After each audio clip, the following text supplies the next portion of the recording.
Hello and welcome back to Uzbekistan from Khiva, a place that in the 19th century had a reputation for slave markets, cruel Khan leaders and barbarian raiders. It was a place that might strike fear into the heart of someone traveling on the Silk Road or living in nearby villages. It was the last stop before traveling across the desert of modern-day Turkmenistan towards Persia.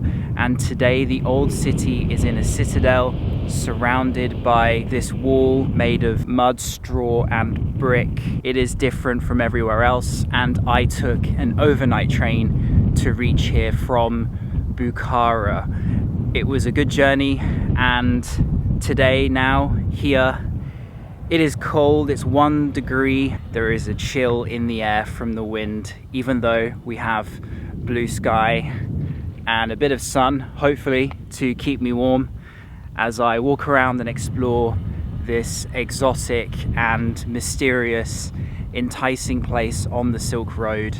Let's head inside the walled city. If you look closely here, you can see the straw and mud used to fortify the bricks on the outer wall of the city.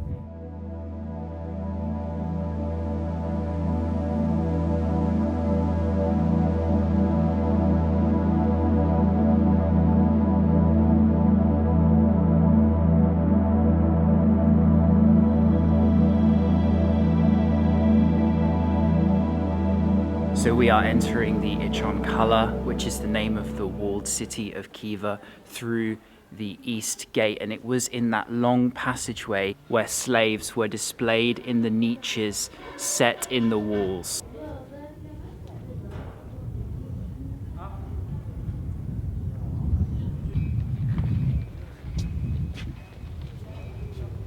Passing under the walls of the Ichon Kala, when you enter, one thing that will strike you is how well preserved the old city is, and you could spend your entire stay in Khiva here. There are hotels, restaurants, shops, ATMs, everything you need within it, so you don't actually need to leave apart from when you arrive and depart. The great thing about it is that it's all connected. Madrasas, mosques.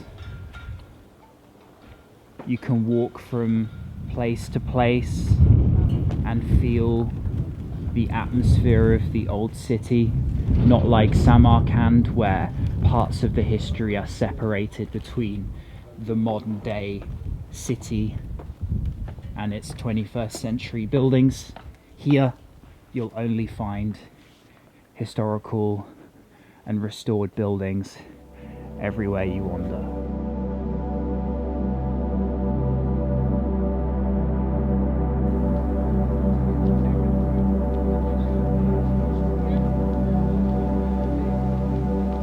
This is the Juma Masjid, an old mosque which has 218 of these wooden columns, and only 6 or 7 of them date from the original 10th century mosque. Let's see if we can identify which ones are more than 1,000 years old. Most of the columns are quite narrow, so my guess would be these thick, trunky ones are probably the originals from the 10th century, with just a few details in the reliefs remaining, and the mihrab, the direction of prayer towards Mecca, over there. Despite not being the originals, some of these later columns are still impressive and give you an idea of what the originals probably looks like.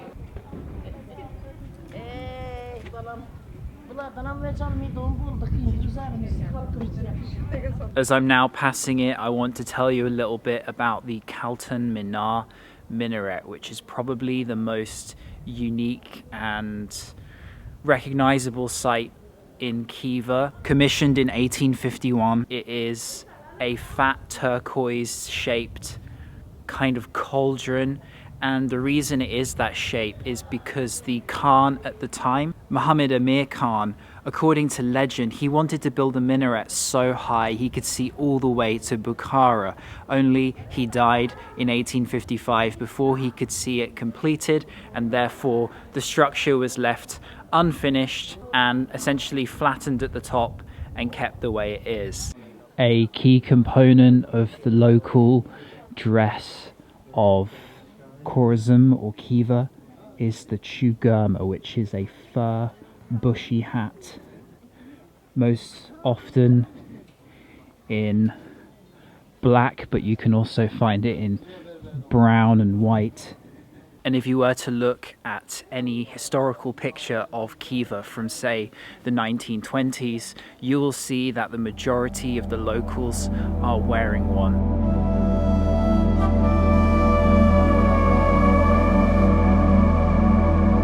So one stop you have to make here is Toshovi Palace. It rivals Samarkand for its wooden pillars and tile work. Built between 1832 and 1841, the first architect was actually executed for failing to complete the project within 2 years. It took much longer for it to be completed. This is how some of the Khans lived in their palaces. So I will now tell you a little bit about the ticket process here in Khiva, because it is different to everywhere else in Uzbekistan. You cannot pay an individual entrance fee for the select sites that you want. Instead, you have to buy a 200,000 som ticket, which gets you entrance to almost all of them. Apart from the city walls, you have to pay extra for that one, and it's only valid for 1 day, I believe. So this is what you need to do. You need to do everything in 1 day and buy this ticket, and you can't just enter 1 or 2. You need to get the whole thing and try and do it all together.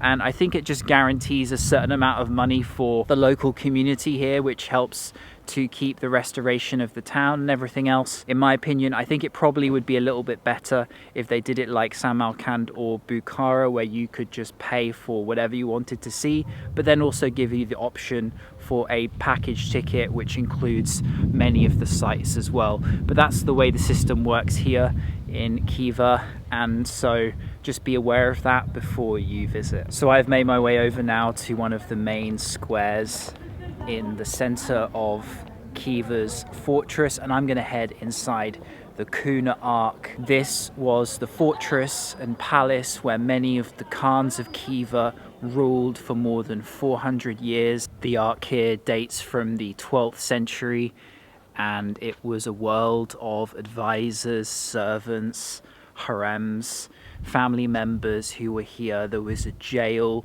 it was the place of mint, there was an arsenal. Such a fascinating place geographically is its position in between 2 deserts.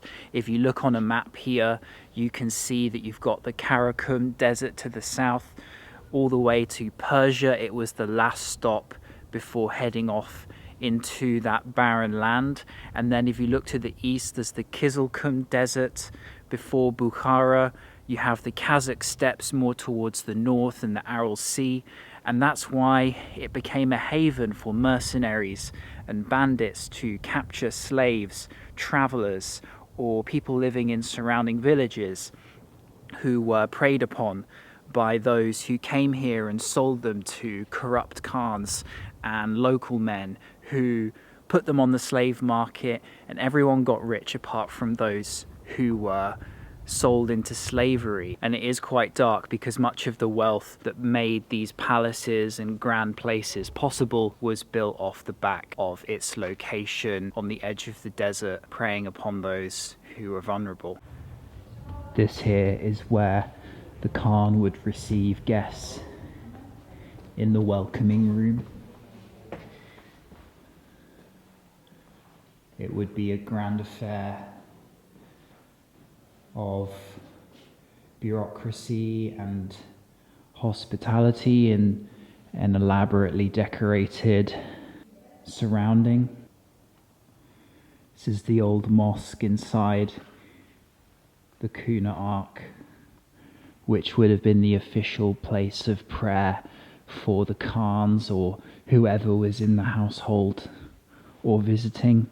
Outside the entrance to the Kuhna Ark, make sure you check out the Zindan, which is the old prison, and there's some pretty dark things about Khiva's history. As I've mentioned, the slavery and other things, but some of the forms of punishment that were given to those who broke Sharia law were very heavy, gory and severe. You had everything from impaling, using a very blunt wooden stake, where it would sometimes take the sinner 2 days to die, when eventually the stake would penetrate through the back after violent struggles for more than 48 hours. People were also stoned. They were also buried alive in front of public crowds. There is one that just shows a woman in a sack there with her arms kind of bound. I'm not really sure what happens in that situation. And if all else fails, you can always just throw someone off one of the town minarets. So now a quick word on where I'm staying here in Khiva at Euroasia Hotel, right in the center here. Let me give you a quick tour of my room. A nice wooden design, and it's located in the heart of the old city.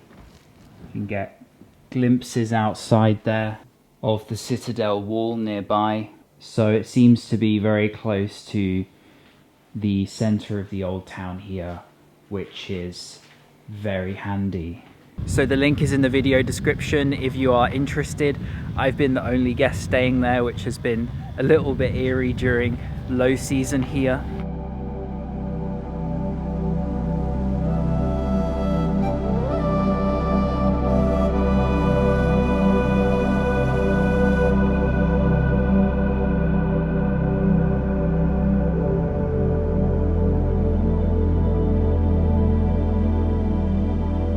Turning off here into this incredible avenue of mausoleums. At the end there is the largest minaret in Uzbekistan, built in 1910. It's 57 meters tall, and it's known as the Islam Khoja minaret.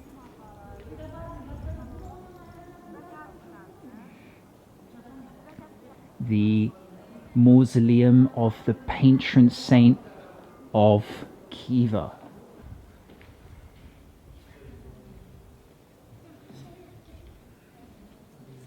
Dating from 1326, his mausoleum was restored in the 19th century, and he was a philosopher, poet, and wrestler of all things. Inside it is worth paying an extra 25,000. To my surprise, it's not included in the 200,000 ticket, another thing to add to that list, but it is worth seeing for an extra $1 or so.